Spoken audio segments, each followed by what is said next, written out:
kaning gisulti ni Kristo sa atong ebanghelyo mga igsoon mao ni siya ay gitawag og mind setting or mind conditioning. Pwede sila itong inong heart setting or heart conditioning. Kanabang sa dili pata mo sugod pagbuhat sa gisugo ni Hesus, kinahanglang nakakondisyon ang atong hunahuna.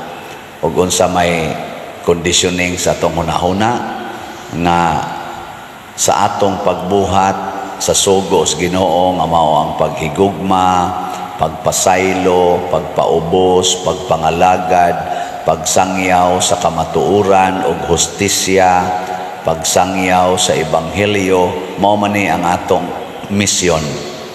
Inigbuhat nato ani ang ato gyung masugatan, prisohon ta, bunogon ta, unsa pa lain kanang butang-butangan ta, lutuson ta, awayon, usahay patyon pagyud kuno matud pa ni Hesus. Unya unayon pagyud ta pag muunay pagyud buhat aning maong mga pagpanglutos ang ato mismong mga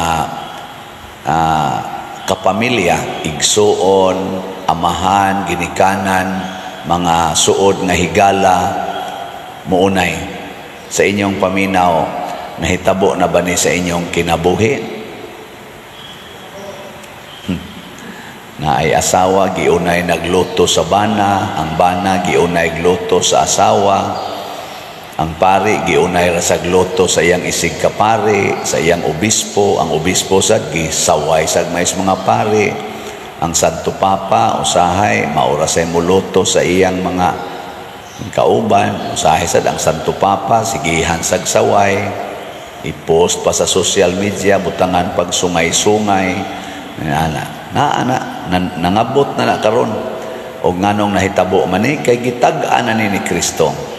Ang iya pa yung katapusan giingon din sa ebanghelyo, magdumot kaninyo ang tanang mga tao tungod kanako. Ang rason ni ana tungod kay ang kalibutan giharian na sa yawa. Dili naging harian sa Dios ning kalibutan, iya ni siyawa.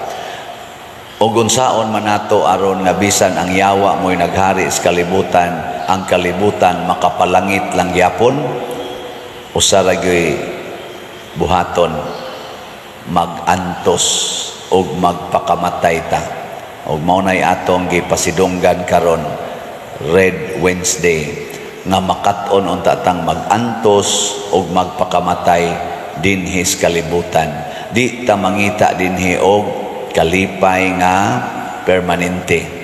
Ang pagpakamatay ug ang pagantos mo gyud atong ikondisyon. Gilingay mong tupad ing na kondisyon ako patay na ni. Ano? Adi day kondisyon ako magpakamatay nako para nimo. Sus nindota na. Kanindot unta no moingon dayon ang asawa inig uli ron ninyo igsimba uman ninyo paminaw ani akong humili kamo mga online parishioner moingon dayon mo kondisyon ako antoson tika. Moingon din na imong bana ako sa day kondisyon na sad ko magpakamatay nako para nimo. Wa na linaw dayon moingon sa ding ato mga politicians ang side diri speakers kondisyon ako din ako masuko nimo. Kadto sang usab kondisyon ako dili nako mangaway nimo. Stan linaw dayon. Mao ni ang solusyon. Pero doon nagyoy panahon nga bisan pag moingon tang kondisyon ako antoson tika paantoso na gid noon tag maayo. Moingon ta kondisyon ako magpakamatay nako nimo patyo na gyud hinuon ta. Muna kining atong tubag sa Salmo, sa atong tubag sa Salmo, dako o katingalahan ang tanan mong mga buhat, Ginoong Dios nagamhanan. Unsa may labing dako o katingalahan nga gibuhat sa Ginoo, ang nagsunod niya sama sad niya ug sama ni Maria Bisan paggipaantos, bisan paggipatay, wa gyud masuko. Di ba dako kayo ng agrasya? Kana bang paantoson tag maayo, patyon pata, pero di gyud ta masuko. Gilingi ana sa imong tupad, ing na tamparuson kag bali-bali, di ka masuko. Ing na kono. Libakon ka kada adlaw, di ka masuko. Ing na kono be. Nyamingon din siya, murag kondisyon ako, na di na ko masuko. Wa na. Dool na kayong Ginoo diha. Muna diri sa atong unang pagbasa, gihulagway dinhi nga dunay panag-away sa talanaw niya, mga katalagman, natoy anghel niya, na ay katuganing mananap. Nagbarog sila daplin sa kadtong bildong dagat, og nagdalag mga alpa nga hinatag sa Ginoo. Nag-awit sila sa awit ni Moises. Awit ni Moises og awit sad sa nating karnero. Kay nga naman matod pa diri, tungod kay kining mga tawhana nakabuntog sa mananap og sa iyang larawan dinhis kalibutan. Kinsa maning mananap, mauni ang yawa. Nga giunsa nila pagbuntog, pinaagi sa ilang pagpakamatay. Kini manggong pag-antos, maugid ni siya'y the best weapon against sa sala ug against sa yawa. Mabitan ang naay mo ingon ako, Pader, tabangi in taon ko diri, blessingin ni akong balay para mawa na ning yawa. Nako, di ginamawa kay ang yawa usahay mo blessing sad na. Yawa ba? Mausa na mo blessing. Mo bendisyon pa mga nag-holy water o kana mga asin. Ang yawa ba? Kamaom na siya na god. Di man sana siya mahadlok nga mo duol-duol og hain ang Ginoo. Abot mo na siya langit gani, mo adto mo na siya ngadto. Anako usara gyud makapawagtang sa yawa. Una, kamao kang muantos sa iyang gipaantos nimo. Kana bang mudawat ka nga iya kang gipaantos. Sama ni San Roque, gibutangan siyawa og sakit. Tabang mo tato siyag pangayo ato masakiton, gibutangan siyag sakit, iyang giagwanta, iyang gidawat. Patay wa kadot ang yawa.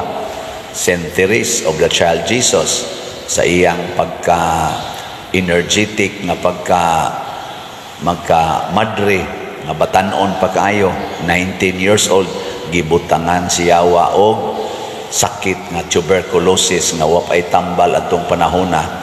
Gidawat ni Saint Therese 5 ka tuig, way reklamo, gaut-ut ang iyang lawas, hangtod gyud siya namatay. Wa gyapon kadot ang yawa, nahimo na noong santa si Saint Therese. O practically ang uban natong mga santos, daghan ang giatake sa yawa nila. Saint John Mary Vianney, Saint Francis of Assisi, Padre Pio, pulos ginigipang atake sa yawa sa daghan kayong klases pag-antos. Pero wa sila mo reklamos pag-antos, ilang giantos nga mapaubsanon, napildi ang yawa. Unay-una, nga ikaduha, alagari ang imong mga kaaway. Munang ningos Kristo, there is no greater love than to lay down your life for your friend. Nya kinsa man atong friend, matud pang Kristo, higugmaa ang imong kaaway. Sayon raman alagaran ang mga buutan, kana mga taong gasigig atiman nato, sayon kay na alagaran. Kaning pare, sayon raman ni alagaran, ginagmay raman nigdiman.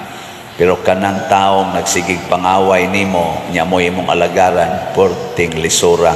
Pero diha dapita, mao na gid nay gitawag og the perfection of our lives. Matud pang Kristo, kung mahigugma mo sa inyong kaaway, mahisama kamo sa inyong amahan nga atuas langit. You must be perfect as your heavenly Father is perfect. O giunsa man sa amahan pag-atiman ang tao, ang buangon ug ang buutan, gihataga niya sa equal nga pagtagad. Ana, no? Muna diri sa atong Ebanghelyo niingon si Kristo, kung dad-o na mo, budhian na mo, paatubango na mo sa mga hukmanan, ayaw mo kabalaka kung unsay inyong isulti ug unsao ninyo pagsulti. Tagaan ra mo ana sa Espiritu Santo. Unya ang kaalam nga ihatag ninyo way usa sa inyong mga kaaway nga makatubag ug makapanghimaka. Kana bang mingon kaniya, I love you. Nya gitamparos dayon ka, nya moingon gyapon kang I love you, dili gina nila ikapanghimaka nga ikaw di ay gasunod sa Ginoo kay nganuman nakita man yun. Di makapanghimakak, ingka sakita sa dana, padir, tagaan lagi tas Espiritu Santo sa kalig-on o sa gahom. Diha ta mulaom. O sa atong pagbuhat niya na, mahimo gitang malampuson. Manindog ta.